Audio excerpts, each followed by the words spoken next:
Studies speech रे आपण मानक स्वागत जनाऊँगी। आज भिडियो आम देखा राजा कृष्णचंद्र गजपति जयंती उपलक्षे ओडिया भाषण।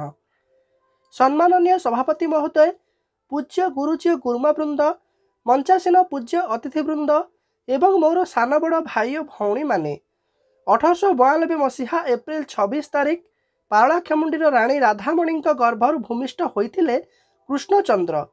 भविष्य में राजा कृष्णचंद्र जे जड़े प्रतिथजसा राजपुरुष परिणत हेबे से कथा तांको बाल्यकाल ही सूचना मिलता। तत्कालीन पारलाखेमुंडीर राजा गजपति नारायण देव थिले कृष्णचंद्रंकर पिता। से समय ओडिशार बहु अंश बंग, बिहार, मध्य प्रदेश रे मिसी रहिथिला। एही विच्छिन्नांचल सबको एकाठी कराई ओडिशा को एक स्वतंत्र प्रदेश रे परिणत करबा लागि जे तुंग नेता माने आप्राण उद्यम आरंभ करथिले सेमानंक मध्यरे राजा कृष्णचंद्र गजपति थिले अग्रगण्य। से थिले नव उत्कलर अन्यतम निर्माता। बाल्यकालरू तिले मात्र अहंकार स्थान पाई नथिला कृष्णचंद्रंक मनरे। 13 वर्ष बयस रे तांकर पितृविच्छेद घटिला, हेले सेथिरे से भांगी पड़ी नथिले। माध्यमिक परीक्षा रे उत्तीर्ण हेबा परे उच्च शिक्षा लगी मांद्राज यात्रा करथिले।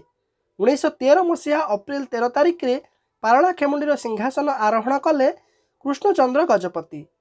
निज राज्य रे शिक्षा और भाषार उन्नति पाई उद्यम आरंभ करथिले।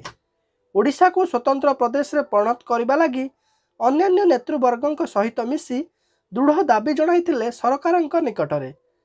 राज्य रे कृषिर उन्नति पाई नलिनी कृष्णसागर एवं बाबा सागर जलभंडार निर्माण कराइबा एवं पारलाखेमुंडीरू गुणुपुर पर्यंत रेलपथ निर्माण थिला तांकरी अवदान। मांद्राज विधानसभार सदस्य भाव से निर्वाचित होइतिले 1930 मसीह।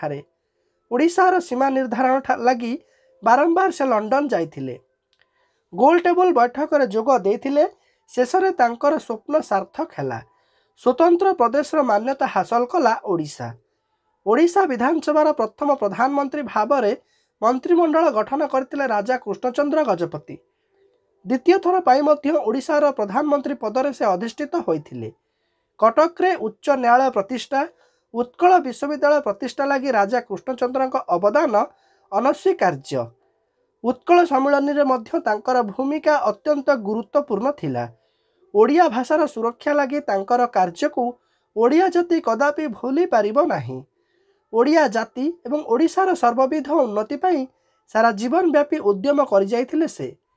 सिंहभूमि जिल्लार खरसुआ राजा महेंद्र नारायण सिंहदेवଙ୍କ कन्या नलिनी देवी को विवाह करथिले कृष्णचंद्र। मात्र 26 वर्ष बयस से किंतु निजर पत्नी को हराई बसिले। आज पवित्र दिवस से महान आत्मा नव उत्कलर निर्माता महाराजा कृष्णचंद्र गजपति को हृदयर गभीर श्रद्धांजलि अर्पण करने सहित मोर वक्तव्य शेष करुच्ची। पिलामाने तुम मानंकु जदि वीडियो भल लगी एमिति वीडियो देखिया पाई चैनल को सब्सक्राइब करंतु एवं वीडियो गोटे लाइक कर दियंतु। धन्यवाद।